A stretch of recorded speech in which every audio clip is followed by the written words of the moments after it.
Once again, Frank and Joe Hardy accept the challenge of a puzzling case when their famous detective father asks the boys to assist him in tracking down a notorious jewel thief and his accomplices. The trail leads to the outskirts of the Hardys' hometown and to a weirdly grounded mansion on the old Perth estate. With their chubby, ever-hungry friend Chet Morton. Oh my God, that's so sad.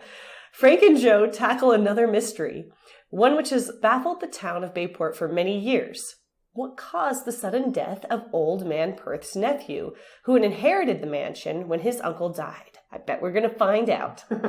A disappearing floor, a huge, savage-looking hound, a galloping ghost, a college professor's startling invention are just a few of the strange elements that complicate the boys' efforts to solve both mysteries. Before Frank and Joe finally discover the mysterious circumstances under which Perth's nephew died and also bring the jewel thieves to justice, the young detectives need all their sleuthing instincts to extricate themselves from one of the most harrowing situations they have ever faced. Well, I think that the gangsters are just like into the theme. They're like, this is a great book we're in. Let's highlight. What if we could make the floor that we rob a missing floor? And then all let's do it. They're like, this is so much fun. Time to go to Ace Hardware. This is the most fun heist I have ever been a part of. Right. They're like, and also like, where did we get all of this tear gas? And they're like, well, yeah, there was a sale. We got it in bulk. We have a whole case. They're all making like invisible floor t-shirts. They're like part of this club now. It's 2019 and everyone gets a podcast. Mine is the Hardy Boys Drink Book. Each week we sit down with creative and hilarious people to talk about a book in the Hardy Boys Mystery Series. Then we mix up a custom cocktail to sip while we read. Today I'm joined by actress Shelsea Ochoa, and the cocktail is a little creation of my own. Get in a gem hunting competition with your brother, pretend to be a gangster on a phone call, and take part in the most baffling elevator heist in American history in the Hardy Boys Drink Book number 19, The Disappearing Floor, featuring Shelsea Ochoa.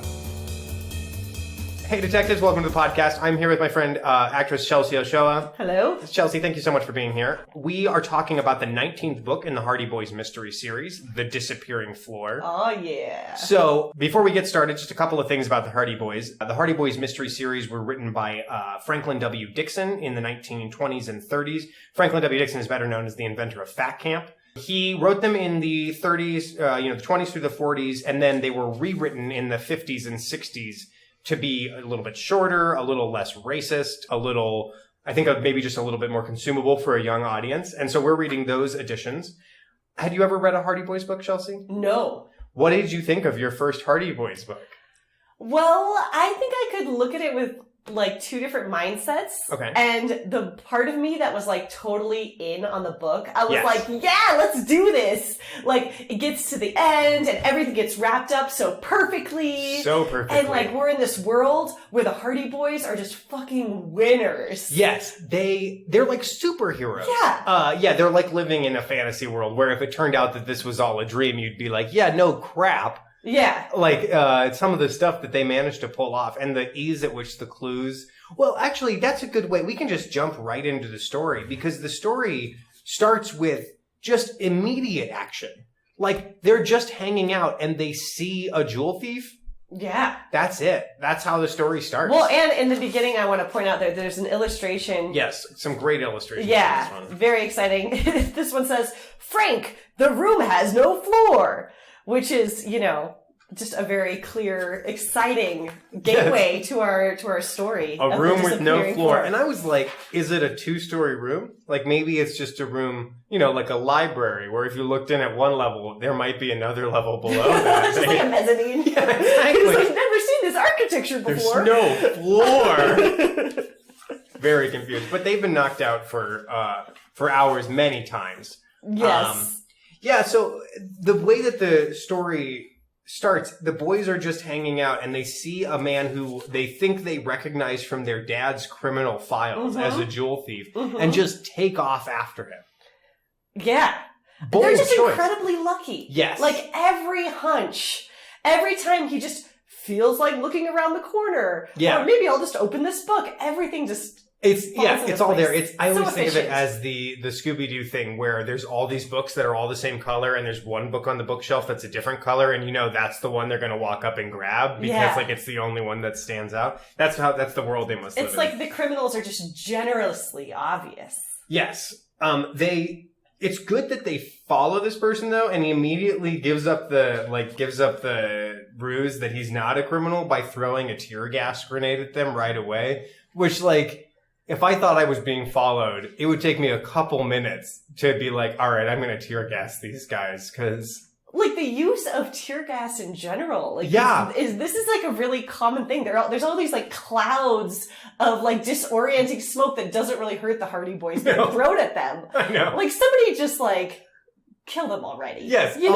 So many times they're tied up and, they're like, if anybody finds out that we have these boys, we're all going to be screwed. And they're like, well, what should we do about it? And they're like, let's leave them in this locked room to starve to death. And you're like, well, then you're killing them anyway. You've already agreed that you're going to murder them by letting them starve to death. Think long term. So just pop, pop. No more Hardy Boys. They probably survive. And then they just have horrible... They're like, oh, my mother gave me this locket that blocked the bullet perfectly. Perfectly. They run into their chunky, round-faced youth of a friend, Chet Morton. What did you think of Chet? Chet...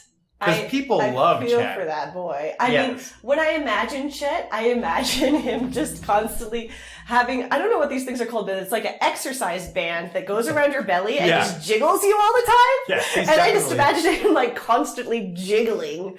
Because what he is a fat kid and nothing more and nothing less. That's all he is to them. He's their faithful fat friend. Yeah. And also the most obvious sign that these Hardy Boys are terribly insecure. Yes. You literally just keep this kid around and make fun of him all the time. I love, that their only friends that we see in this book are their fat friend and their Italian friend. Yeah. And they're like, we're not worried about our Italian friend with the boat named the Napoli.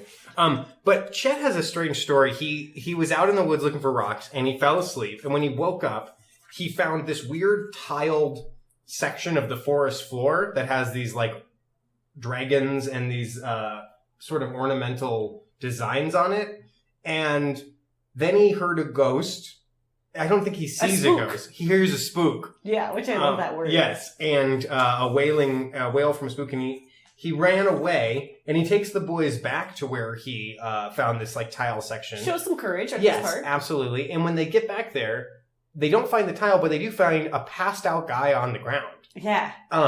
Which they immediately, rather than let's go get the police or something, or let's haul this guy back to our car. Yeah, check his pulse. Yeah. No, they just, which you shouldn't move an unconscious person if you don't. That comes up multiple times. It does, where they're they knew that it was dangerous to move this passed out person, but they were gotta do what you gotta do. Gotta do what you gotta do. So, I wrote most poetic sentence next to this. A hideous scream split the darkness. There are some great sentences. My favorite one is harbored a grudge against humanity. Oh, yeah. Which is great. I'm a grudge against humanity. That's heavy thing to harbor. Grudge. So Chet bails at this point, first they get the guy in the car and they're taking him home, but he wakes up and then immediately spazzes out and is like, leave me alone, I don't need your help, and runs away into the woods. Yeah. Which they're not as surprised by as I thought they should have been. They were like, weird. And then they go home. Chet leaves. The boys go and see the chief of police, who's their best buddy in this book. Yeah, in a world where you could just trust the police and they'll just do whatever and give you all the information you want. Yeah, and everybody, if there's a law in Bayport where if the Hardy Boys ask you a question, you have to answer them. Right. You can go to a hotel and be like, who's staying here? And they'll be like, here's a list. I know. Yeah. No confidentiality. No, not in this world. So, let's see. They, There's also this line in the first chapter that says, it's talking about Chet, and it says his face contorted into an ugly expression, which apparently is a really big deal in this world. What? People can make an ugly expression. Yes, and they're like, don't do that, Chet. You look uglier than usual. They find out that their dad is working a case where some thief is using a method of erasing the guard's memories of when somebody, before and after the theft. And Aunt Gertrude is they're probably using knockout gas, which is literally what happened in the last book. It's the plot of the last book is thieves were using knockout gas. Well, I think that's kind of cool that Aunt Gertrude remembers. But everyone makes fun of her and is like, yeah, I kind of doubt it, Aunt Gertrude. Yeah, that's a little unbelievable. Use your head. Like, that happened last week. But no, they don't. Yeah, what did you think of Aunt Gertrude? She's an ostrich in my mind. Yes, she's just a big bird lady. Boys, what are you doing?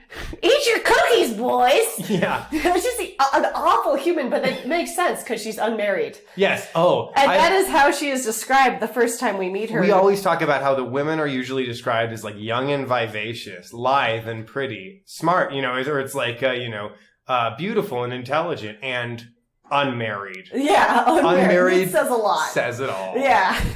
Whereas Fenton Hardy is a tall, rugged-looking man. Yes, I don't know what Laura is described as in this particular book, their mom. She's mostly described as their mom. She's the woman who brings them food. Yes. I don't even think it says her first name in this one. No, it isn't. She's just Mrs. Hardy. Well, her name's Laura. Her name's Laura. Good to know. Yeah. In my mind, she is a baby panda that can't take, that is just like, beep, boop, ba, ba, ba, ba. Yeah. We always, I like to imagine her as, very, just volumed out all the time. Just like, there's a reason why they're like, hey mom, we're gonna go undercover with a bunch of pirates. And she's like, oh, well, be safe. And they're like, that in and of itself isn't safe, Laura. Yeah, show some concern. But she doesn't. They get a phone call at home with a robbery tip that there's gonna be a jewel theft somewhere else. And the guy's so rude that it's fake. Because he's like, hey, dummies, there's going to be a jewel theft at this place. You better not come bust us. And they're like, we better go bust them. And so Fenton and his best friend, Sam Radley, who they're like longtime male companions of each other. Mm-hmm. This is, I think, the first book 19. It might be the first book where Sam Radley has any lines of dialogue. Usually he's just described as Fenton's friend who's like, Fenton's like, I'm going to meet up with Sam in Chicago. He is always meeting up with Sam in Chicago. That's very convenient. And then he's like, I got to stay an extra weekend down in Gary, Indiana. There's a tip we're following up on. Oh, Mr. Hardy. I know. He's got stuff going on. That tall, rugged-looking man. Chet and the boys go back out to the woods, and they find the jewel thief again, the guy they chased at the very beginning, Noel Strang.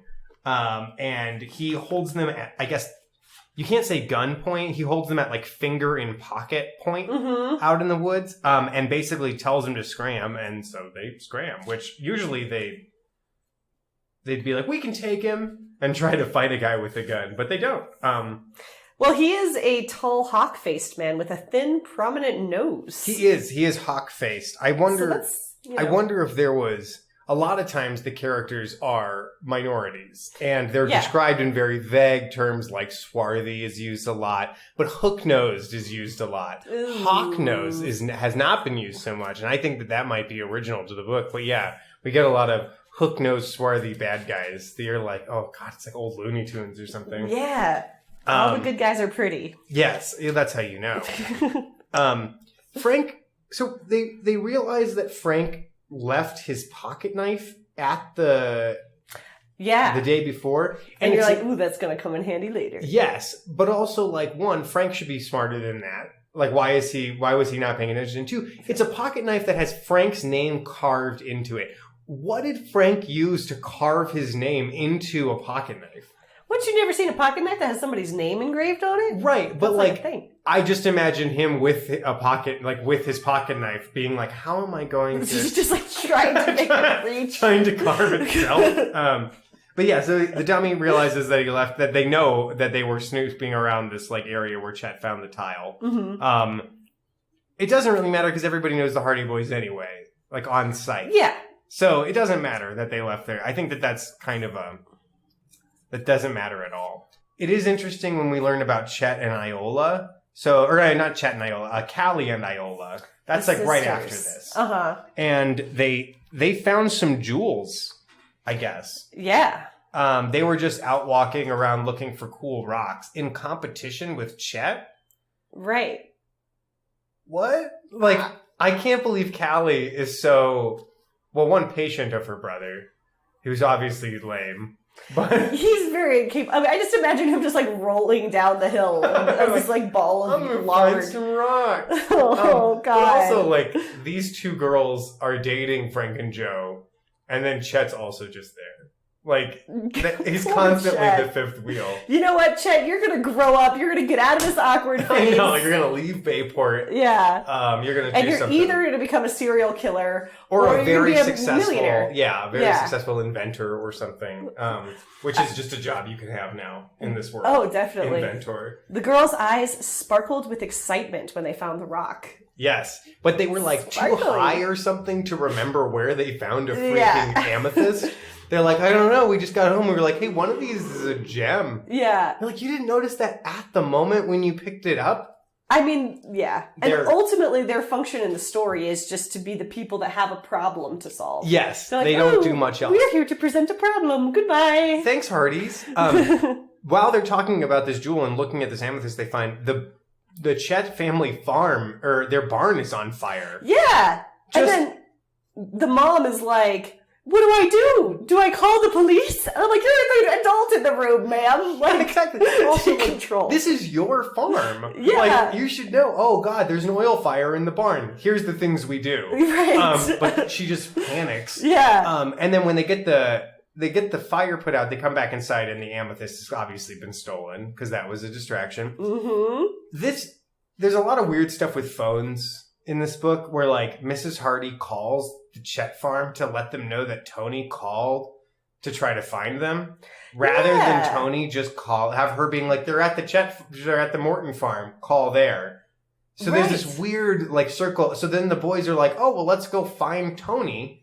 And they go down to the beach and are like, let's take our boat out to look for Tony in the Atlantic Ocean. That's a good point. Yeah. And then Tony shows up at the Morton farm and is like, oh no, the Hardy Boys went down to the boatyard. There's a bomb on their boat. Which he Yikes. should have left that in the message. That's pretty important. He should have left a Immediate message with Laura information. Hardy. That like, oh hey, if you see the boys, let them know there's a bomb on their boat. Right. Also, these 17-year-olds have a speedboat. Yeah. And like, A convertible. oh my God. Yeah. They're so slick and so smooth and so rich. And like, this is, I think, why I don't know. I mean, they have this like fat friend around that they could just make fun of. But I just feel like if anybody ever came along in their life and like put them in their place, they would just fall apart. I think that the ultimate arch nemesis to the Hardy Boys, the only people who could ever count as a nemesis, would be if they met better boy detectives. Also, like, there's just bombs around. Yes. Like, that's a huge deal. Everything is just rigged with explosives all the time throughout this book. It's a very strange world and a dangerous world to live in. Though, so don't yes, worry. everyone's insured and no They remind injury us. is fatal. Yes. Yes. They do remind us several times. They're like, the plane's insured. Yeah. Don't worry about it. So let's see. After there's this giant boat explosion, but the boys are fine. It does not hurt them. Amazing. The Coast Guard I just shows feel like up. the Hardy Boys are real humans. Yes. And the rest of the world is made out of origami. Yeah, absolutely. And they can just like manipulate everything very easily. They can rip a door off of a building. Yeah. They can, Nothing can hurt they them. can just leap clear of an explosion. The Coast Guard is like, we don't think this was an accident. It was attempted murder, which, yeah, obviously, they're He Hardy should be Boys. the star of this book. I know, what a detective. They ask about the mansion because there's an old spooky mansion out where Chet, where they found that passed out guy where Chet found the tile on the floor, and Aunt Gertrude knows everything about the Perth mansion. Yeah. She is full of information, very helpful. Which is great. She's a very nosy person, and she has no husband. So what else is she? What gonna else are you gonna do but know everything about town? Mhm. So they find out that it's a house and like that the old Mr. Perth died. And his ghost is supposedly haunting the place, and she doesn't know anything else until later when they ask her more, and she does. Yeah, that's true. But that's all the information she has right now. They find out that Callie and Iola, there was another person in the gem store when they took the amethyst there. So that's probably the person who stole it from them. And they use their facial identification kit to put together an example of what the guy looks like. Which is apparently transparencies. Oh, cool. Yeah. That's what it kind of looked like a projector, like an old slide projector, and then like here's a bunch of different mustaches. Yeah, here's like slide the eyeballs closer together, farther there apart. You go. Which is a pretty cool idea, and I've never, they use some pretty cool and some really weird inventions and crime-solving techniques. But like, I'm about those gadgets. Yes, the gadgets are my favorite makes part. The book pop. They realize that the dude that they found passed out in the woods is the same guy that probably stole the amethyst. They go back to the jewel shop or they go to the gem shop, and then Joe just like sees that there's somebody hiding in the back and does not play it cool at all. Oh my god, no. He just charges in there and gets knocked out. He believes in himself. He does. Hardcore. But so usually when they get knocked out, they like leap back to their feet and they're like, I'm going to show him who's boss. But in this one, Joe goes home and curls up in a ball and watches TV for a while, which...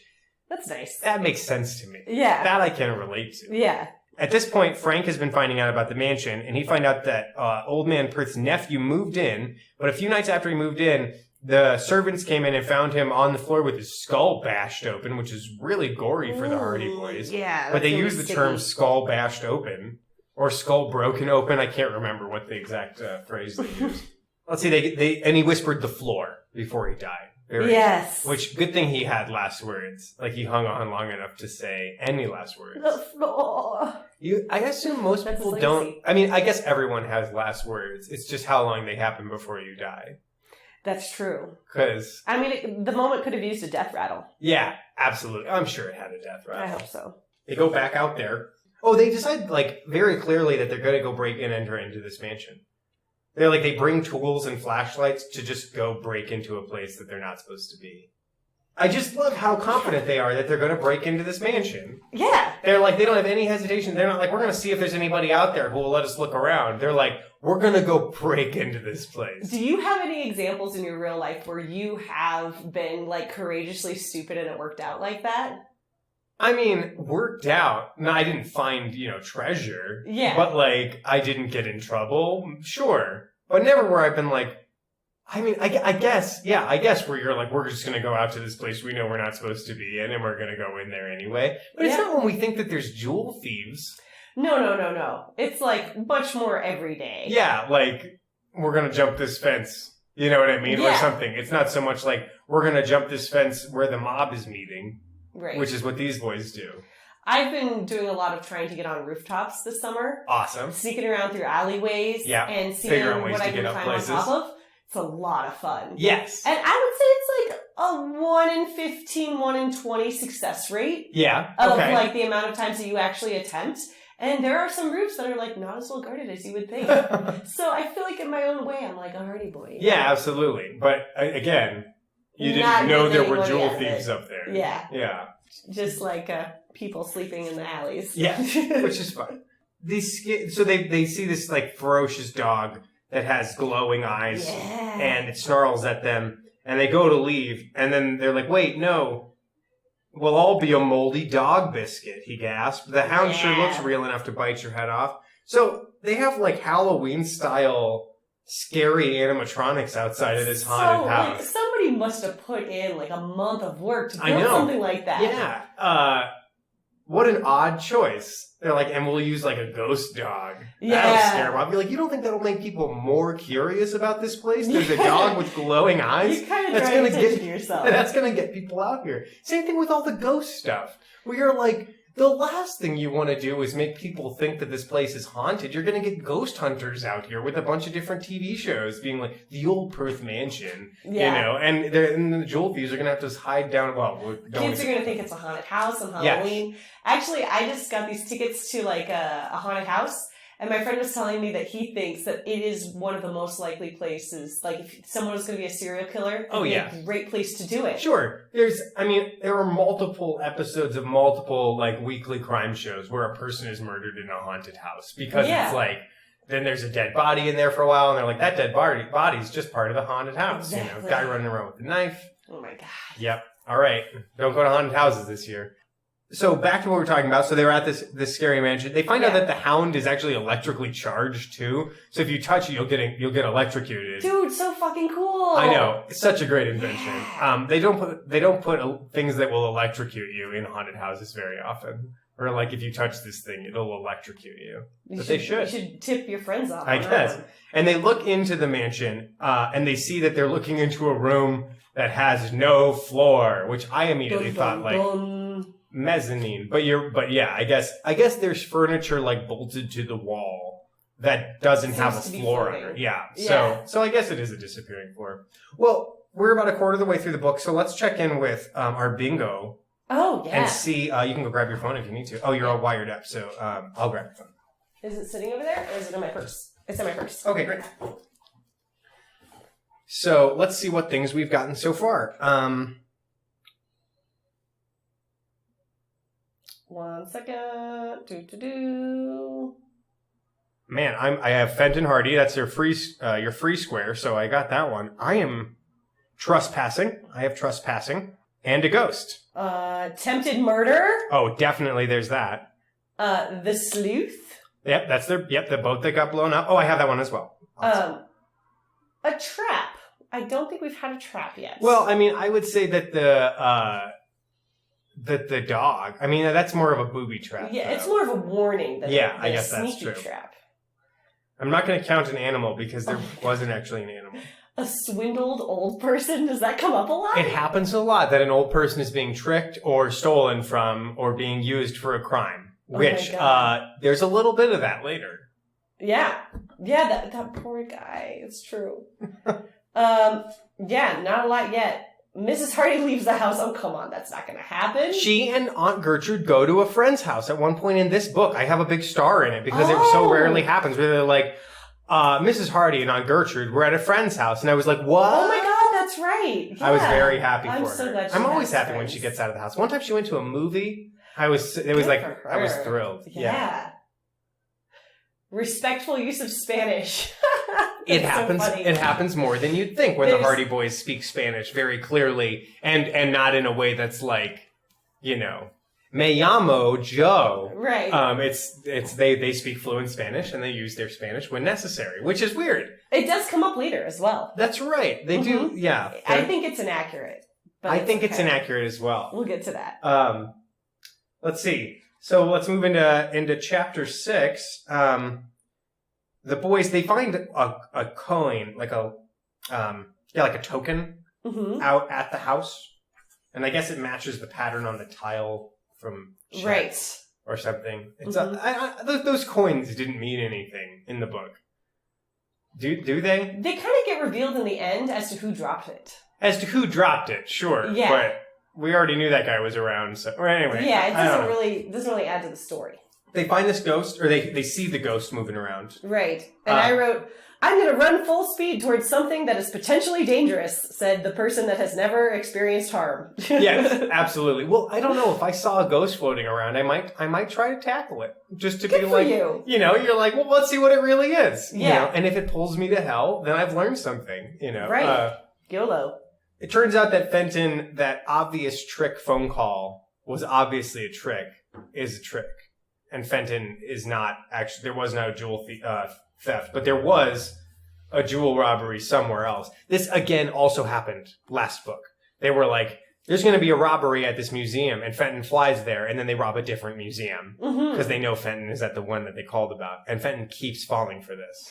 Oh, yeah, so they find out that there's been another robbery, and they decide they're going to go do some more investigating. So they go to do some airport to see who flew to Chicago. Basically, if anybody flew to Chicago, they're the jewel thief. Is what they've decided. Since that was where the robbery was. Yeah, they make a lot of brash assumptions throughout the entire. And they all pan out. Yeah. Joe says things like, "I'll buy that," and then that turns out to be the truth.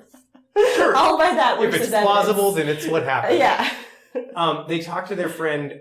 Oh no, that's the thing is they talk to a skycap, and they're asking questions around. But I just love that they ask where they can find out about charter flights and any just like flight lists. And the newspaper stand attendant says, "Go check in at the control tower."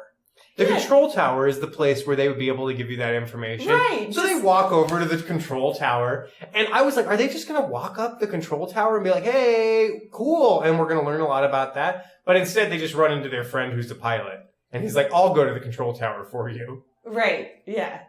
But you know that they would have let them in. Yeah, they could have just cruised up there, and they would have just been like, you know who our father is. They see a guy named Duke Macon, and they're like, and Great Sam name. Radley is at the airport for some reason. I think he came with them. Mm-hmm. Anyway, when they see Duke Macon, Joe is like, the racketeer and con man? The Yeah. famous Duke Macon? Right, And he's I'm a like, legend. How does Joe know all these? Like, they must have photographic memories on some level because they recognize anyone that they've seen in their dad's criminal files. Right, well, this guy seems particularly famous, like it's like the Wild West. Yeah, absolutely. Where they're like, Billy the Kid? Yeah. Like, the famous Billy the Kid? But Sam's sleuthing instincts were aroused, which I really love. He becomes aroused by seeing this man. And they go to follow him, but then they see the sports car that they chased at the beginning, like, take off, and they go chasing that, and they don't catch that either. They do a lot of, like, false start chases, where they chase somebody, but they don't catch them. I know, and I was, like, very happy with that, too. I was like, yay, failure! Yes, failure is good. It's relatable. So let's see. They find out about this guy named Harif. He's the person who flew to Chicago. Jack Wayne agrees to go undercover, kind of, with the criminals and try to become friends with them. Yeah, who wouldn't want that job? That's the funnest part. I know, where he's like, maybe I could get in tight with these criminals and learn some stuff for you. And you're like, you just want to be part of the adventure, Jack. I know. Like, you just want to put on the fake hats. Fenton goes to Chicago. They go talk to a real estate agent, and they find out that a guy whose initials are DM, Delius Martin, and they're like, that must be Duke Macon, because the criminals are so dumb that they only use aliases that have the same initials. Because they're like, hee, this is my own little Easter egg. The one that I get for aliases is when you use an alias where you have the same first name. Where, like, instead of being, like, that happens on Unsolved Mysteries all the time, where, Thomas Clark becomes Thomas Smith. Right. Because people are like, hey, name. Tom. You're like, what? Oh, that's not my name. Right. So that's dead giveaway. That's smart. And then the boys just decide to go for a swim. They decide to take a break from the adventure and go for a swim. But the adventure never stops because there's frogmen under the water. Watch out. Did you follow any of that? Like where the frogman came from who tries to drown Joe? I totally forgot about that. That doesn't wrap up in the end at all. Yeah, Joe goes swimming, and then all of a sudden... It has to be like one of the gang guys. I guess. There's like a dude under the water with goggles and... Like, there's this dude we learned about at the very end. We learned that his name is Moose. Oh, yeah. Cool name. Like, what's your story, Moose? Yeah, Moose got cut out of this Maybe book. Moose was the frog guy. I guess. Because there's all these little, like, gangsters running around. That's true. There's a lot of gangsters in Bayport. Yeah. I do think that... the point of him being, like, attempted murdered under the water is so that they can see the boat that the frogman was in and follow that later. Right. That's the narrative reason why, where they're like, oh, that boat, that must have belonged to him. Now we know what boat we're looking for. But also, like, we later find out that they have this stun gun thing. Right. You could have pulled that out earlier. I know. Yeah. Okay. We're going to talk a lot more about the stun gun thing later. The ray gun. There's a literal ray gun in this book. I know. Very cool. Very 1960s. Very exciting. So Joe survives his drowning just fine. Frank rescues him, and then they call the ambulance, but Joe refuses to get into it. And the ambulance guy, the driver, is like, thinks it's pretty hilarious. He grins at him. And is like, well, I can't make you come to the hospital. I'm like, I'm pretty sure you could. I'm pretty sure you could, like, restrain this kid and take him to the hospital. Who's going to stop you? He's a minor. It's the 50s. Right. You know what I mean? Like, take him to the hospital. Bill his family for the ambulance ride. Right, exactly. And, like, why don't you want to go to the hospital just in case you have health insurance? No. There's a mystery on. Oh, gosh. Chet and, Iola pulls up in a car. Which I was like, hey, Iola's driving. Yeah. So she drives up and tells them that she and Chet and Callie were out in the woods looking for more amethysts when they realized somebody was following them. And so Iola, like, snuck away to drive back and get the Hardy Boys. But when they show up to see if that guy's still out there, he's taken off. And I really love the sentence, Chet's moon face sagged. Oh my god. Oh, he's so sad. His moon face is sagging. I just want to jiggle his fat. I know. They, so they, like, that's just no lead. They basically go out there, realize that this guy's still looking for amethysts. Yeah. Well, It's also like they kind of have this like Pee-wee's Big Adventure style thing going on where they have this like adult like autonomy while having childlike behavior. Right. Like you're kids, but like you can act like adults in the world. And do anything and everyone will talk to you and answer your questions. Nobody treats them like children. Right. But they act like children. Right. They follow a lead. They go to talk to a cab driver who, again, is just perfully willing to answer any questions they have. The boys get a call from the jeweler saying that a guy showed up trying to sell more amethysts. They go down, and then he showed up in a cab. So they go talk to a cab driver, and it's like, where did that guy go? And he's like, well, the other cab driver's going to come back. And the other cab driver who gave the guy the ride comes back. And he will be sure to talk to you and give you all information. They go out to where the guy got dropped off in the woods, and they see the boat that the frogman was in, but another gas grenade gets thrown at them. Yes! They get gassed again. They're fine, and I think they just get roughed up.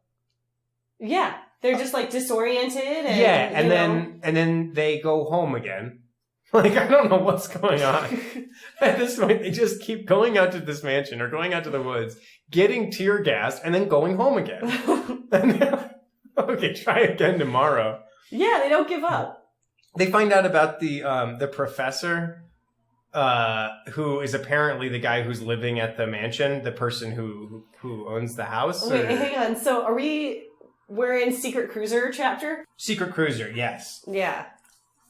Some freaks are in the boat down there threw a tear gas grenade. That's right, because they run away. Once they get tear gas, they run away, and they come across this family that's picnicking. Yeah! And they're like, what the hell's wrong with you? And they're like, some prankster threw a tear gas grenade. And you're like, you think that the dad of the family is going to be like, I'm sorry, a prankster threw a tear gas grenade? I know. Are you boys in some trouble? Like, right, like this is very concerning. And they're like, should we call the police? And they're like, no, we'll call the police. Yeah. Later. Like, we are the police, basically.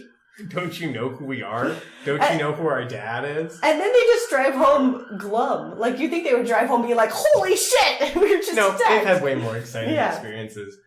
So they find out that this professor who's living in the mansion, or who is missing or something. I don't remember how they know about the professor, Aiden Darrow. They talk to a guy from the university, and he talks about this professor who mysteriously disappeared. Right. And who developed a grudge when they wouldn't fund his research anymore. I was like, oh, he's a bad guy. Yeah. He needs the money to fund his research. Right. And then they find out that his sister's also looking for this professor. They get a telegram. I love that professor's sister is looking for him. Yes. And they're like, we'll also be the middlemen of the town and just deliver this message. Yes. At a certain point, they are like trying to get a hold of Jack Wayne, the pilot. Yes. And they like try to like be like, come in, Jack Wayne, and they're like, listening on the radio, and all they hear is, if the tigers bite, amethyst. It's so dramatic. I know. It sounds like the name of an awesome 80s like album. Yes. It's called like Tigers Bite Amethyst. Right. It's beautiful. So I know this won't mean anything to you because you haven't read Hardy Boys before, but Chet famously has a yellow jalopy called the Queen. It appears prominently in the first several books. It's a very cool car, and it's like in the illustrations and everything. So it broke my heart to read that Chet showed up in his red jalopy. And I was like, where's the Queen? Where's his famous car that has a name? What? Yeah, so they just forgot about Chet's awesome car, I guess. It must have been like some new employee writing this chapter? I have no idea. Franklin W. Dixon God. just had a lapse in memory about his awesome car. But he comes over for dinner, and they decide they're going to take this telegram from the professor's sister just up to the Perth mansion and be like, hi, is the professor here? Even though they've been electrocuted and tear gassed for going out there before. Yeah. I wanted to... But, like, people tell them things. Maybe it'll work out, you know? Oh, yeah, exactly. And also, they're trying to figure out this tiger thing, and they say, in Spanish, the jaguar is called tigre. I don't think that that's true. I'm not sure. I don't think so. You would know more than I would. Yeah. What would jaguar be in Spanish? It's jaguar. Yeah, I was going to say, I'm pretty sure that's a Spanish word. Yeah, it's a Portuguese word. Oh, okay. But they use the same word in Spanish. Okay. Yeah, well, you think they would. When they're out in the woods, there's the ghost. They see the ghost again, or they hear the ghostly wail, and then Joe just falls through the ground. Yeah. Or he disappears. They don't know what happened. They turn around and he's gone. And he's gone. And then the next chapter, immediately, he's like, I'm down here. Right. I know, it's too bad, because if Chet would have fallen first, he would have just bounced off the ground. Boy. And then boing, came right back up. And been like, hey guys, there's a tunnel down there. Whoa! And he would have fallen again. The pursuit circled and zigzagged about the mansion grounds. Chet soon lost all fear. Yes! Go Chet! As he became convinced that the fleeing specter was only flesh and blood. He joined in the chase with zest, his sturdy legs pumping as if he were pursuing a rival team's ball carrier on the Bayport High School football field. Frank was in the lead, with the other two boys on either side searching swiftly among the trees. Joe, can you see him? Frank called back. I think he went that way. There was no answer. Frank glanced over his shoulder, then gasped.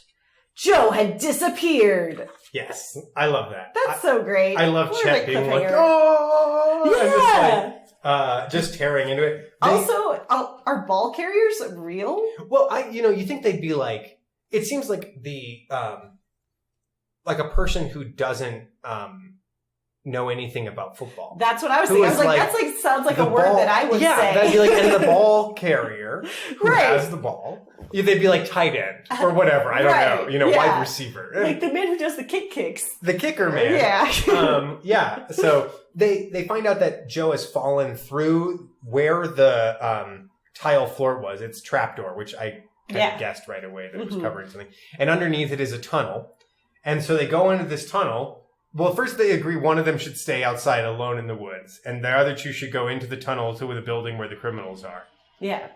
Well. So I kept waiting for them to find jewels in that tunnel. I know. Oh, I was waiting and waiting. They keep going in the tunnel and coming back out. They accidentally knock a phone that's in the tunnel off the hook, and immediately they realize that there's somebody who's like, hello, who's there? And so they try to pretend to be the criminal, and the guy on the other side is like, is that you, Waxy? Because Waxy is apparently the name of one of the criminals. Yeah. And criminals have great names. And they're like, what, we need orders. And he's like, your orders? We just told you what your orders were. You're supposed to... Hey, wait a minute. Yeah. You're not Waxy. The boss gave you all the dope about the disappearing floor and the... Wait a minute. What's going on here? Who is this? Which I love that one of the criminals is so stupid that they were like, he probably did forget his orders. For a second. Yeah. They don't get any information.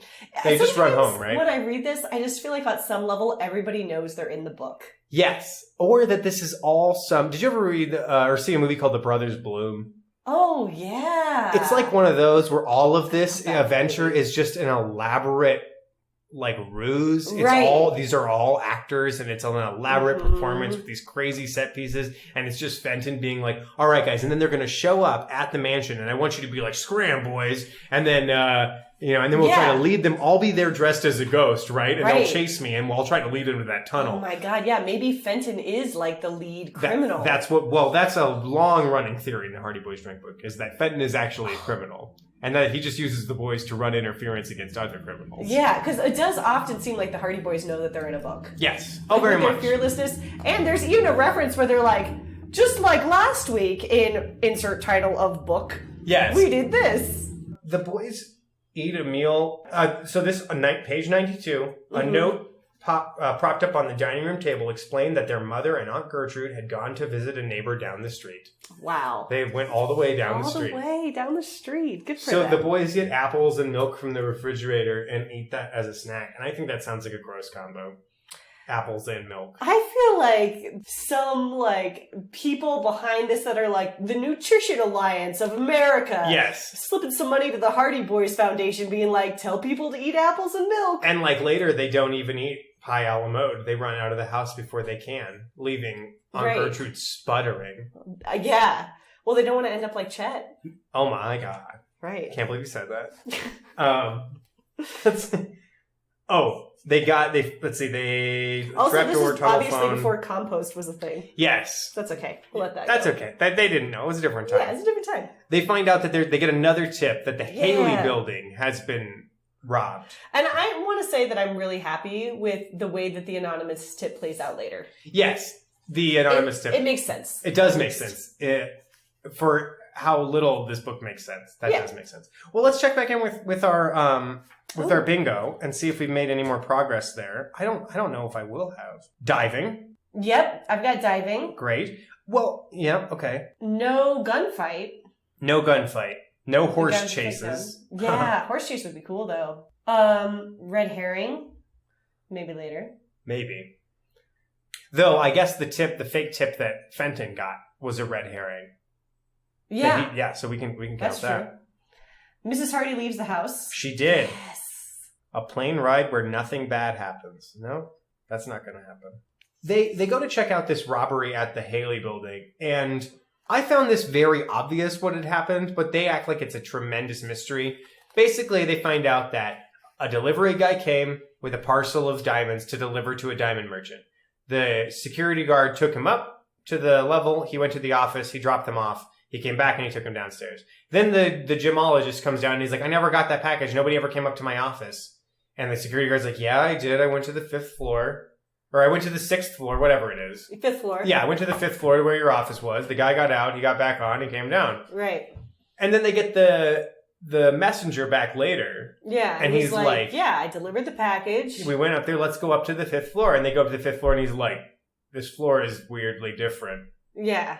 And then you're not the guy. You're not the guy. And I'm like, well, because you went to a different floor, dum-dum. Right. Or maybe a different building. But if this was the same security guard, chances are you went to a different floor than you thought. Right. The only thing I was confused about is, why is the security guard in on this? Because, but then he also says he has a gap in memory. But I really love when they ask him if he has any gaps in memory. He's like, I don't remember. Wait, now that I think of it. Yeah, why does that emerge later? I do have gaps in my memory. He didn't seem like it was concerning to him that, if you work a shift of your job. And they're for 4 minutes, I have no memory of what happened. That would be a little concerning. What did he do when he came to?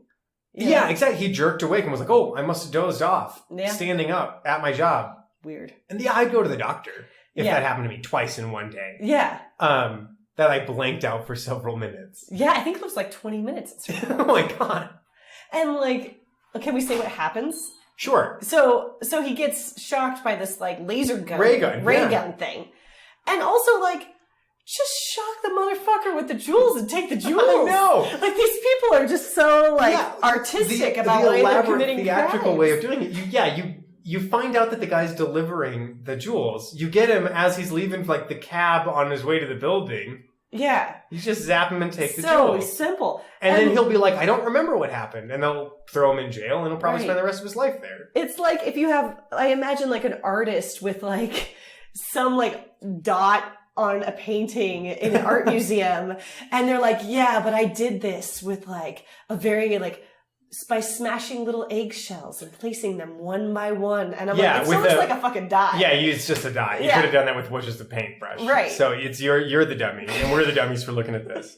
They find, after they investigate this, and the police decide they're going to give a lie detector test to all three, the guard, the gemologist, and the delivery guy. Yeah, even I also really wanted to see that scene. I know. That would have been a really cool, I don't know, I just want to know more about these characters, too. Yes, what all are these they side thinking? characters. How are they feeling? We don't. It's all action. We don't even get told what they're wearing. You think we're going to get told what they're, thinking? And feeling? Or, how they relate to each other? Yeah. It's hardly even It's there. a small town. That's the thing, is that, if this was a Stephen King story, the messenger who delivered this would be the son of one of the police lieutenants. You know what I mean? And there would be some sort of connection there where you're are the police covering this up? Or, there'd be these layers of connection, or they knew the gemologist was on the up and up because he had lived in the town for 30 years and played bridge with Mr. Hardy or whatever. Give the characters some background so you know why characters should be trusted, or he had been in town for 2 weeks and wouldn't talk to anybody.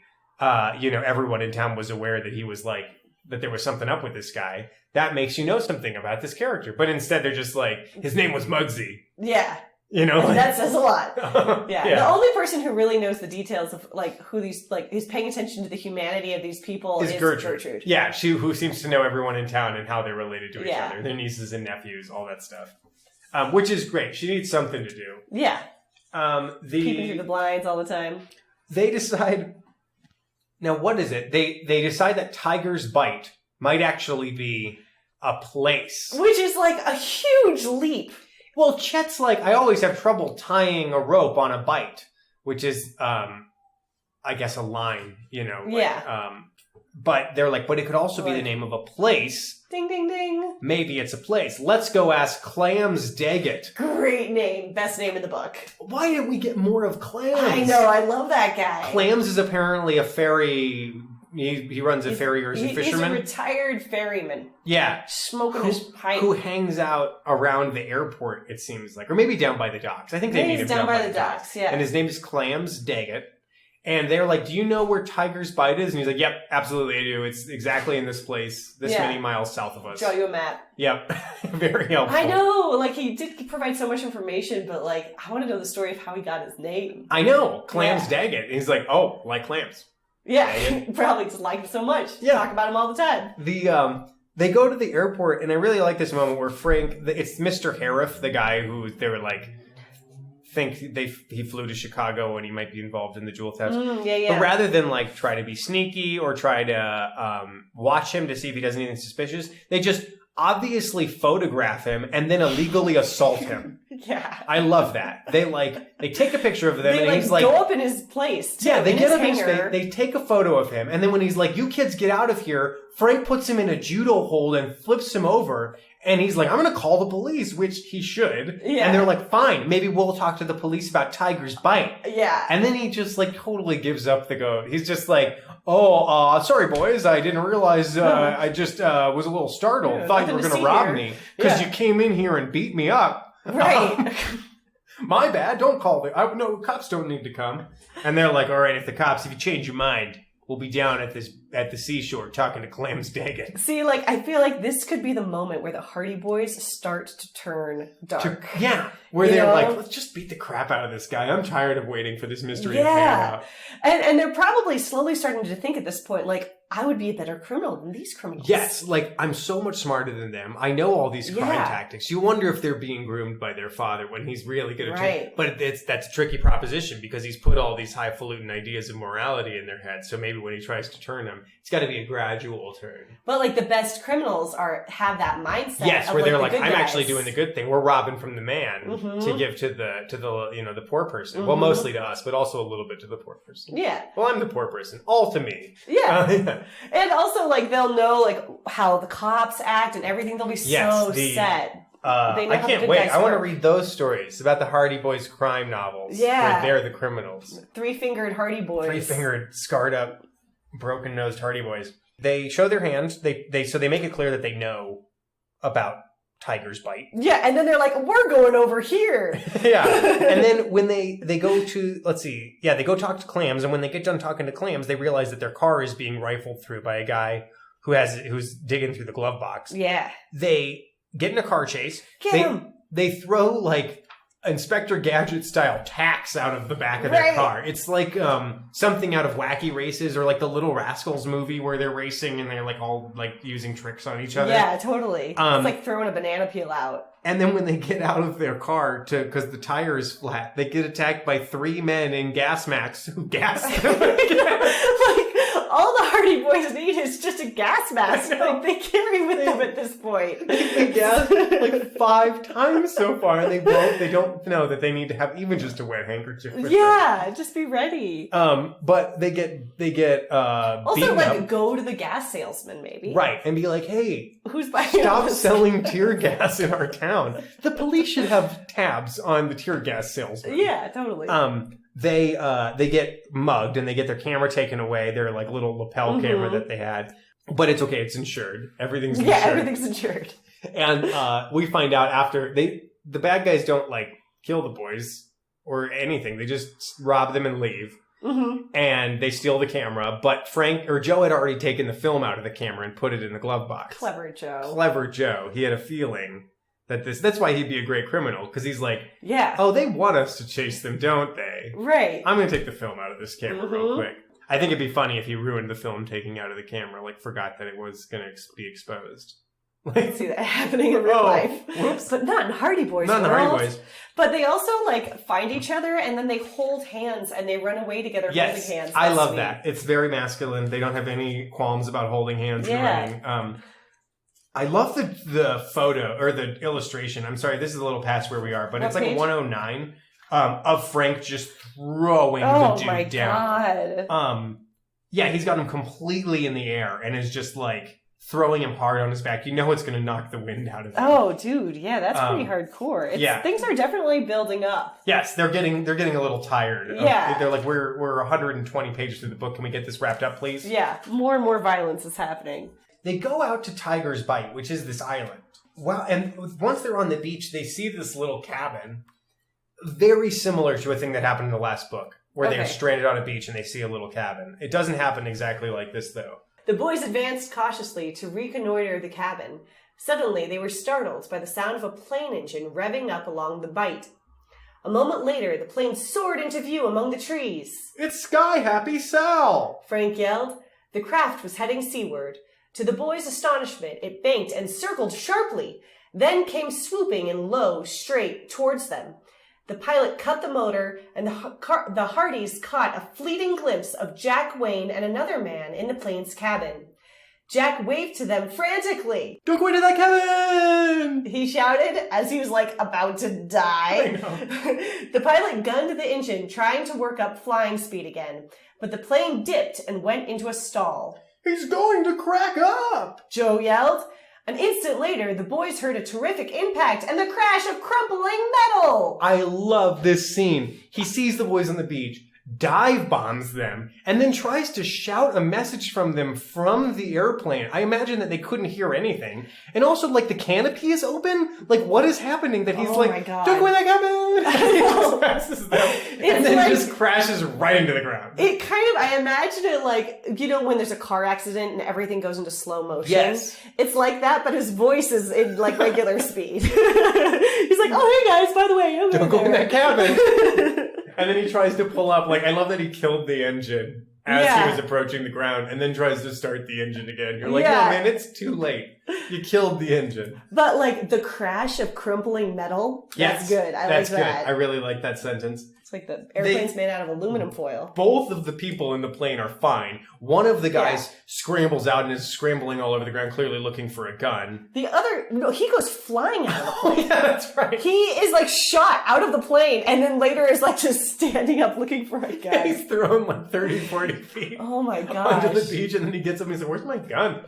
And they're like, ignore that guy. He's probably fine. Let's get Jack out of there. And they haul his limp form out of it. And as they're like, let's pull him into this cabin. It's probably, you know, like, safer in there. Jack kind of wakes up and is like, it's rigged with bombs. Yeah. And it's like, sometimes these criminals are using bombs. Sometimes they're just trying to gas you a little. Like, it's like, no, it's rigged with bombs. While they're talking, Jack Wayne, and kind of getting some information from him while he's, like, barely conscious from this plane crash. They say, I sure hope he's still alive. Next sentence, there was no time to be gentle. Yikes. Yeah, because after they get him out of the plane, though, it does blow up in a big fireball. That's true. So it is good that they got him out. Yeah. But while they're taking care of Jack, the other criminal who was thrown from the plane, steals their boat. Yeah. So they end up stuck on this island, and you think it's going to be them, like, with a injured person stuck on this deserted island, but they are immediately rescued. Yeah, really great timing. Instantly. And by the way, they're in this, like, spooky bay where nobody ever goes. Yeah, this secret island. Everyone's like, don't go there. There's, like, sharks that eat people. Yeah, tiger sharks. Yeah. But a guy just happens to be out there and is like, oh, hey, boys, I'll give you a ride. Yeah. It becomes very hard for there to be any tension in the Hardy Boys when every time they're in danger, they're immediately out of danger. There's no, like, building of crisis where, like, oh no, we're alone. But now we're out of food. The heat is blazing down. I think Jack's getting sicker. You know, it's like the building of the tension. There's none of that. It's like just on, off. Danger, That's true. fine. Danger, they're fine. Why does this say the prize boner of all time? Wait, what? Who's got the prize boner of all time? I need to see the context. Let's see. Yeah, I'm really interested in where that... There was no possible chance of retrieving the craft. It was already picking up speed, heading out over the bight towards the open sea. The prize boner of all time, Frank groaned. We're stranded here, Joe, and Jack needs medical attention. So I guess the prize boner is a problem. Yeah. Leaving your boat to be stolen is the prize boner of all time. I really love that phrase, prize boner. There are some great sentences in this. Yeah.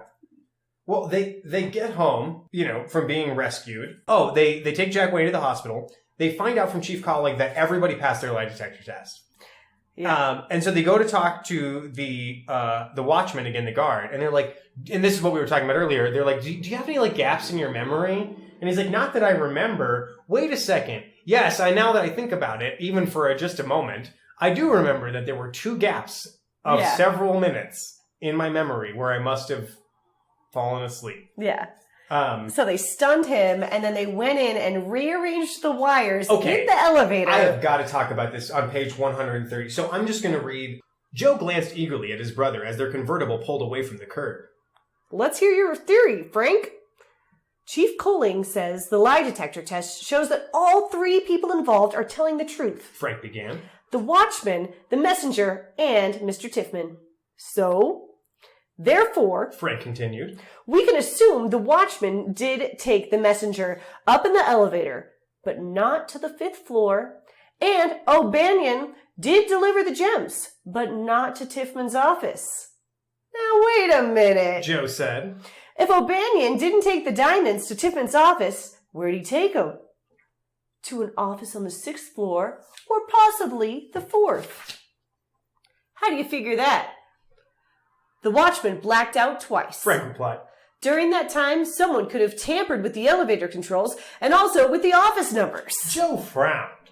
So Mike thought he was letting the messenger off on the 5th. But actually, it was 1 floor higher or lower. Right. Could the elevator setup actually be doctored to fool the operator that way? Joe asked. Frank nodded as he braked for a red light. I'm sure it could, Joe.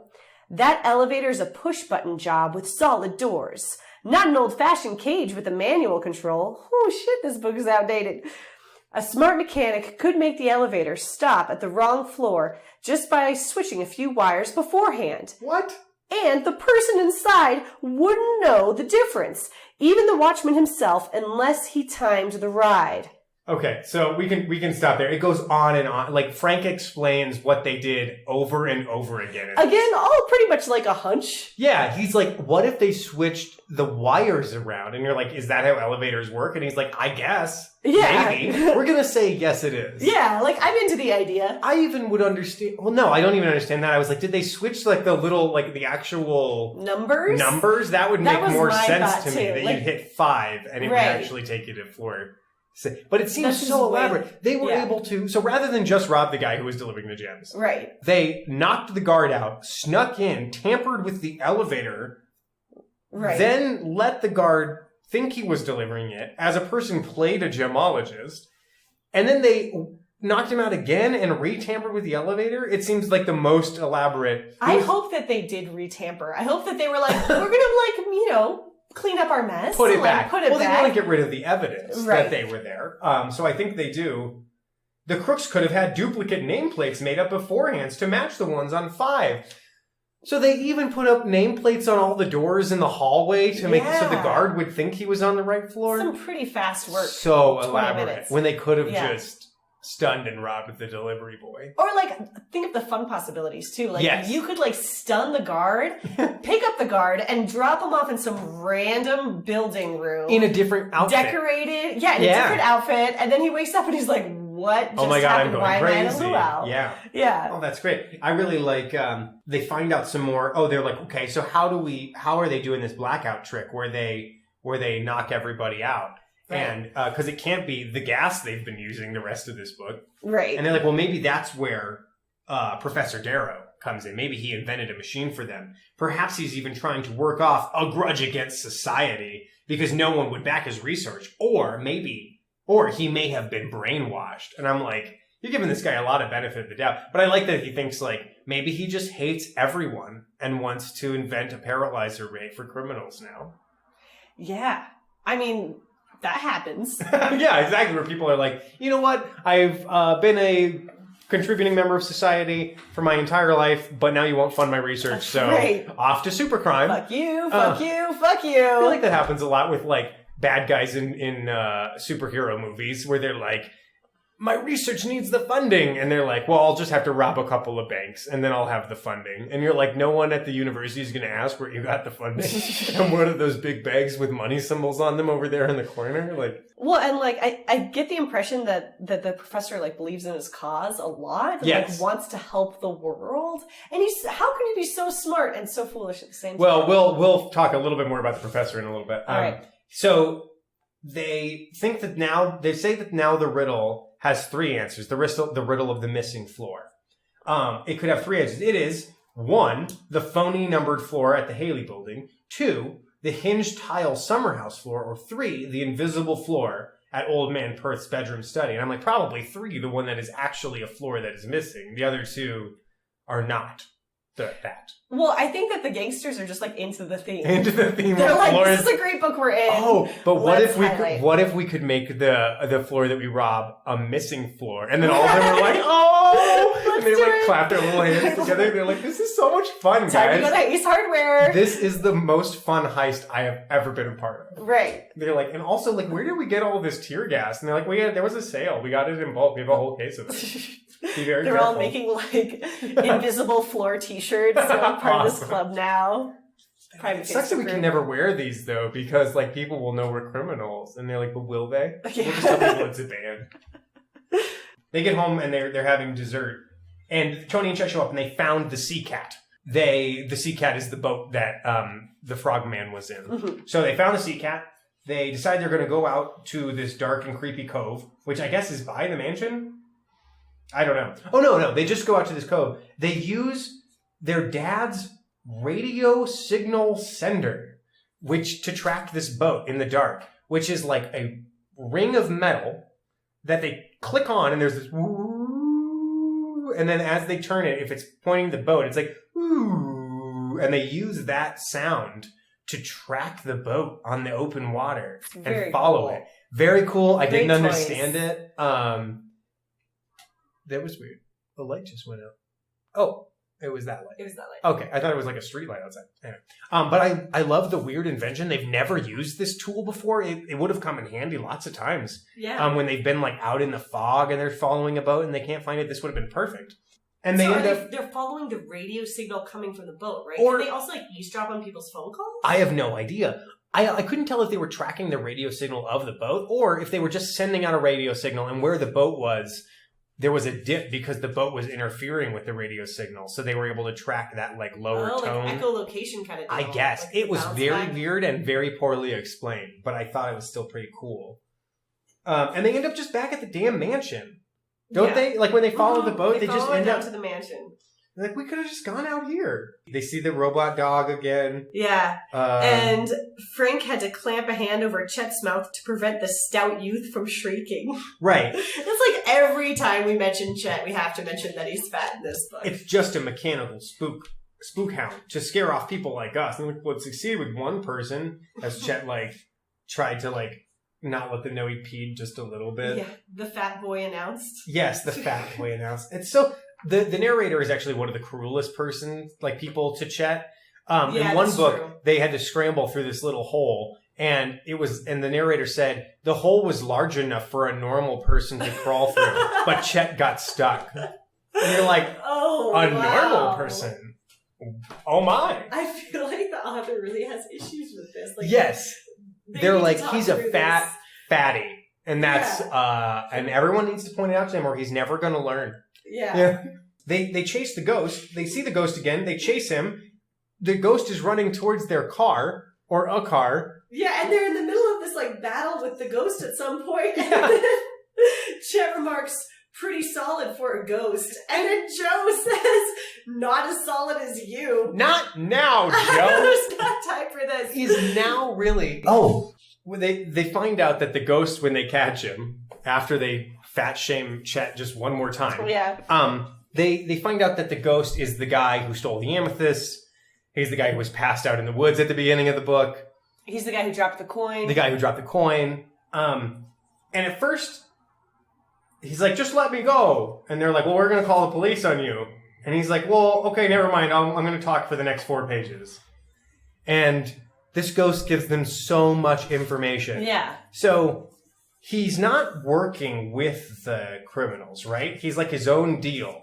Right. Well, his father was an enemy of the guy who, Right. Mr. Perth. His father found an amethyst load. Yeah. And then asked Mr. Perth for financing. And then Mr. Perth like screwed him out of all the money and Yeah. stole all the amethysts. And Right. never... And then was very weird about it where he didn't like sell the amethysts or use them as collateral for something. No, he was like, I'm just going to hide them from you. Yeah, he's like, ha, I got your amethyst. It's hidden somewhere right around here if you can find it. Anyone could find it, but you never will. Yeah, and then he dies. Yeah, and he's like, and it's outside the property. So, and then he has a heart attack and dies. And and then the other guy died of what, like grief or something. Right, but before, so the guy who was the father of this guy that we just met, yeah, also like started up this whole thing where he dressed up like a ghost and like to wander around the property around. looking for, which that's gonna draw so much more attention to I you. know. You're like, you could just be, I think there's a prowler out there, and people would be like, well, maybe we should go check it out. And they're like, I don't think there's a person out there. Or if it is, I don't want to mess around with it. But Yeah, they're like, like, get there's a some camo. ghost. And they're like, everyone needs to go out there right now and see this ghost. Right. Especially if you're like obviously a dude in Nikes. Yes. Yeah. The sheet on your head. Chet and Tony decide to take the ghost to the Hardy house to give him to Fenton. And to get a snack. And to get a snack. They make that pretty clear. Maybe Aunt Gertrude will make us dessert. Yeah. I'm getting to that too. And then Frank and Joe decide they're going to go back into the tunnel. Yeah. That now's the time to go into the house. But first they peek into the house and they see mad scientist laboratory. Yeah, and they're like, oh, we think that's the guy from the university That's that got went to be crazy. Aiden Darrow. I like this. So Frank had only been half serious when he spoke of trying to enter the house through the tunnel. But Joe's excitement communicated itself to him. Yeah. That's great. How? I love that they have contagious excitement. Yeah. They're like so in tune with each other. They sneak in to the tunnel. They get into the mansion. This must be the laboratory. Frank whispered. Joe held up crossed fingers. Okay, let's find out. Frank opened the door. Professor Darrow was holding a test tube of colored liquid up to the light, like a scientist. Yeah. He turned as the boys entered and gave such a violent stare that the liquid splashed on his workbench. Professor Darrow? Frank inquired. Joe closed the door softly behind him. The scientist's hands trembled as he placed the test tube in a rack. He stared at the Hardys through his steel-rimmed eyeglasses, and his eyes were full of fear. Who are you? What do you want? He blurted out in a shrill, staccato voice. The muffled strains of the radio music could be heard through the floor. We're Frank and Joe Hardy, sir. Frank began. Our father is Fenton Hardy? He assumed, rightfully, because like everybody knows Yes. Fenton Hardy, he assumed the name would be familiar to a crime detection expert. But Darrow glared at them, giving no sign of recognition. Fenton Hardy, the private investigator? Joe emphasized. Maybe you've heard of him? This is the first time they've ever met anyone who doesn't know who their dad is or appears to not know who their dad is. It's like the classic don't you know who I am moment. Yes. In their fur coats and their pearls. Maybe. The scientist's eyes bored through the boys. He wore a white lab coat and his wispy fringe of gray hair frothed out wildly around his narrow skull. Why did you come here? So, yeah, I love that. He's such a stereotypical mad scientist. Yes. And he's like, he doesn't have to wear a lab coat. He's not at a lab. He's working in a mansion. He Right. could just be wearing like a, just a normal outfit. But Like, what is this liquid that he's even like playing a colored with? liquid. Is it tear gas? Is he making tear gas canisters? That's where it comes from. He must be. They tell him like your sister's looking for you and the college is looking for you. He's like, no, they just want to steal my inventions. And then he points a ray gun at Frank and shoots him, and Frank becomes paralyzed and falls down.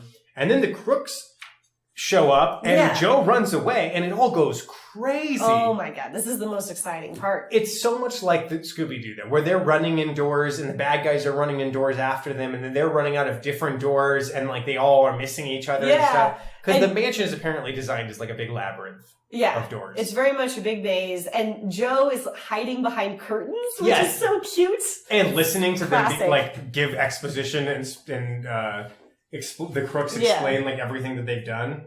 They also find out from listening to the crooks talk to the professor while Joe is like laying there, I assume, foaming at the mouth on the floor. Yeah, that they're twitching a little. Yeah, that he's like, oh, these are government spies. These 17-year-old boys are government spies who are here to steal your research. And he's like, they are? Oh, okay.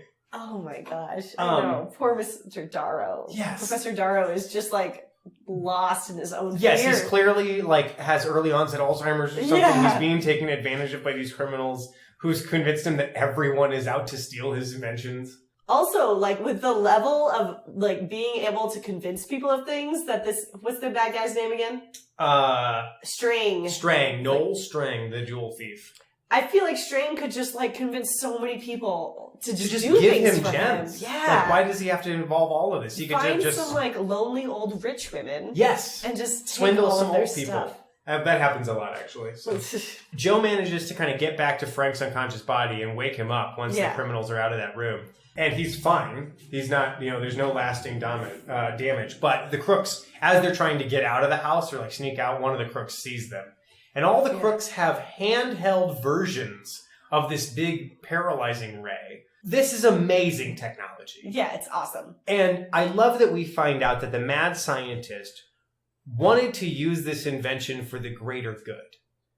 Yeah, for It's defense. a gun that paralyzes people. Temporarily, right. But you're like, we're going to find out that 30 years later, this leads to serious nerve damage to have this done. Or, that there's going to be some fascist government that's going to use that on its own people. It's the very, U.S. government, this is the 50s, 1968, Nixon administration has paralyzing technology. We don't see a lot of protesters out in the street. It's very reminiscent of, like, the atomic bomb. Yes. Where people are like, what have I done? Yes. But I love that his idea is like, this will only be used for good. And you're like, you made it into a gun, sir. It also just makes me think of the gangsters as, like, sophisticated mall cops. Yeah. They're like, we have, like, tase tasers. you. Yeah. They don't want to hurt nobody. And then, let's see. Oh, the boys, they get away and they get into the room and trigger the mechanism for the floor to disappear. Yeah, they accidentally, like, they're in this room and all of a sudden the floor starts to drop. And we realize that if you press a button, the floor lowers down so you can access the basement, which is cool. Yeah, side question though, like, is this also a consistent theme with Hardy Boys where it's like something seems magical, but then they actually find out it's really a person? Oh yeah. In Absolutely. a costume. Okay. And they never think that something is actually magical. They're never like, maybe it is a ghost. They're always like, I wonder who's dressed up as a ghost. Yeah. Or there was a monster and they're like, who's pretending to be a monster? They never are like, is there a real monster? That's never part of the mystery. Well, very They're like, or they'll be like, the monster came out of the water. It was man-shaped. Like, it was man-shaped. Probably a man. I just imagine being like a 12-year-old boy. I want to be a 12-year-old boy reading the Hardy Boys. Yes. And being like, everything I'm afraid of is really just a stupid human that I'm better than. Yeah, exactly. An incompetent adult. Yeah. Running around in a bedsheet in the woods. I'm not afraid of that person. Let's see. They get back into the tunnel, and once they're in the tunnel, so they've accessed the tunnel from the woods by using the secret lowering floor, and they're just standing in the tunnel, and they're like, hey, that brick is a different color brick than the other brick. Yeah. It's just like the Scooby-Doo thing. And they pull the brick out, and there's bags of gems and diamonds and amethysts and everything. Maybe I built this up too much in my head, but I thought it was going to be like a dragon's mountain of gold. Yeah, and it was some bags of gems. I mean, it's still very valuable, but it was. They're like, and they're not even impressed by this. They found so many jewels in their lives that they're like, hey, there's some jewels in here. They stuff them in their pockets and stuff them in their shirts. In their shirt. I didn't know if they meant like their shirt pockets or like they made a little bundle with the bottom of their shirt to hold some gems. Kangaroo pouch. That's what I imagined. They get back into the mansion because they know that if they try to leave through the tunnel, there's going to be somebody out like guarding the exit. Yeah. So they go back into the mansion. Which is pretty smart. And they find the professor again, who's now remorseful. And is like, I now know that you are the Hardy Boys. Of these 10 minutes, he's had this revelation he's of wait a minute. all these people are the bad guys and you're the good guys.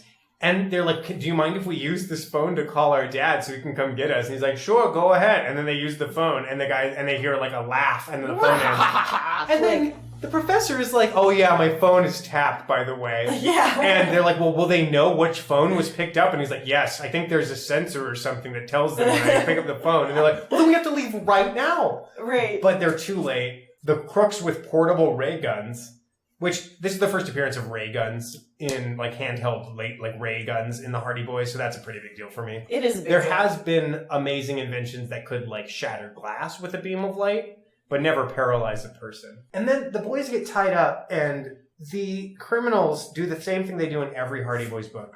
They just talk forever. Oh my god, it's 5 pages of just... Of them being here's what I was gonna do to you. And they're like, but who was the gemologist that the messenger dropped off the diamonds? Where they're like, that was me in a disguise. And they're like, but then who was the frogman who tried to drown Joe? And they're like, that was a guy you hadn't met before. Yeah. His name's, That was Moose. That was Moose. And it just goes on, and they're clearly stalling. Yeah. The Hardy Boys just keep asking questions, but the rules are the criminal has to answer them. Right. Instead of being like, I'm not telling you nothing, kill this kid. Yeah, because otherwise Mr. Fenton is going to be like, cut. Come on, man, you gotta tell do him the whole everything. thing. He's like, but I'm sorry, I couldn't remember my monologue. I got to what is the part after we steal their boat? Right.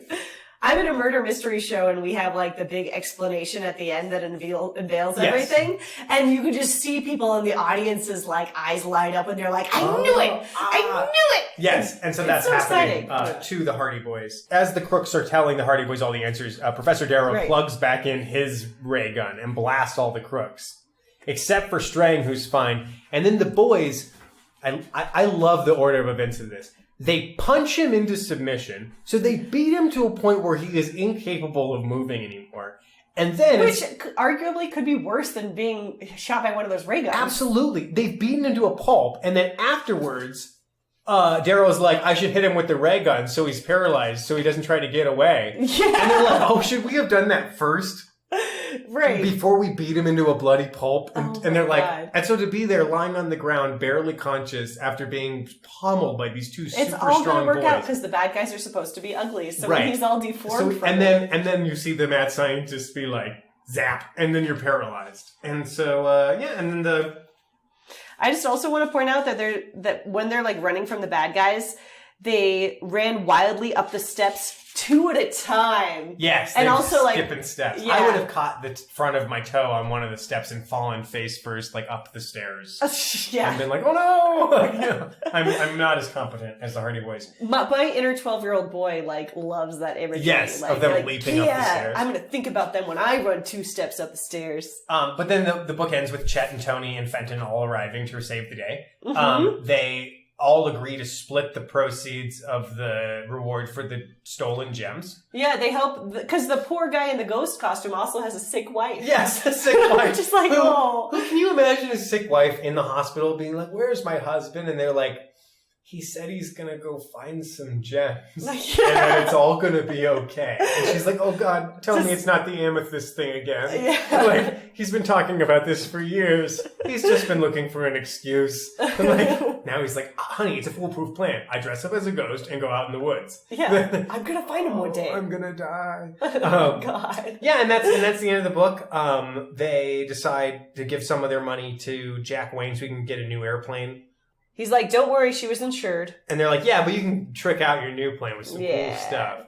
And what's the name of the next one? It's they tease the next mystery. The Mystery of the Flying Express.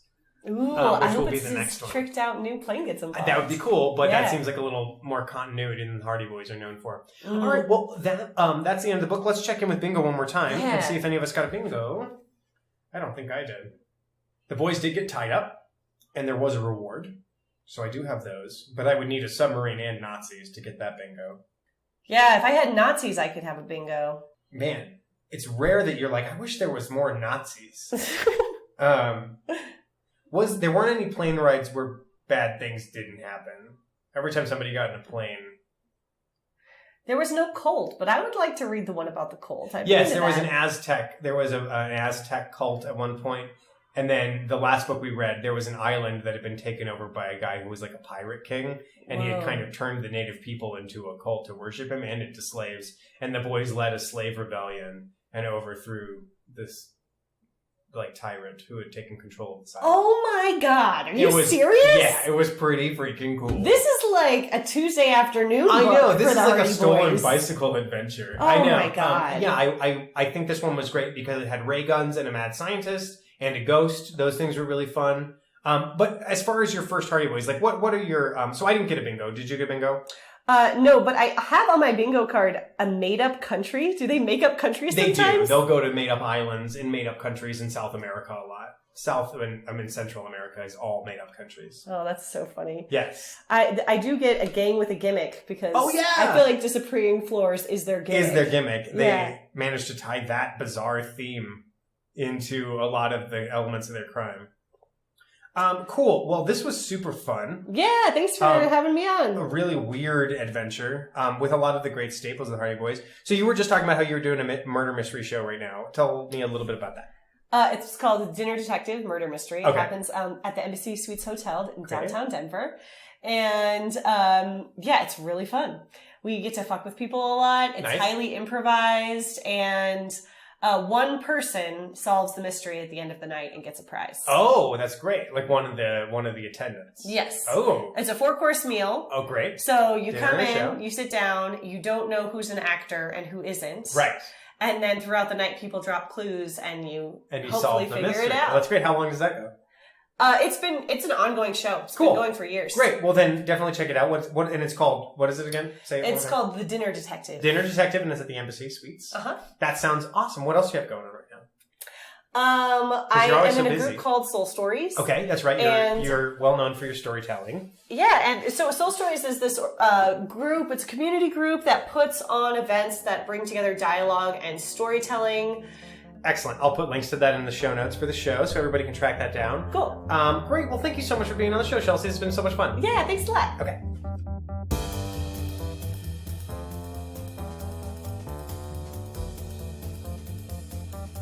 For this drink, you're going to take 2 peaches, take the pits out, and dice them up.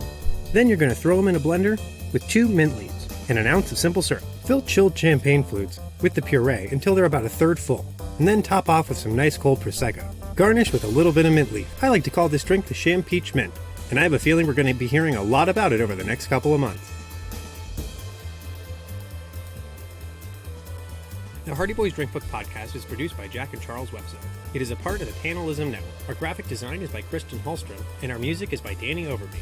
I want to say a special thanks to Shelsea Ochoa for being on the show. Our next episode is going to be the 20th Hardy Boys book that we've covered. It's been a bizarre and unusual journey, but this next episode is going to be our last. I want to thank everybody who's kept tuning in, and I want you to keep listening for next episode and for great new things on the horizon. Thanks again, and don't forget to tune in to the final episode of the Hardy Boys Drink Book podcast, episode number 20, The Mystery of the Flying Express, featuring Mike Marlowe.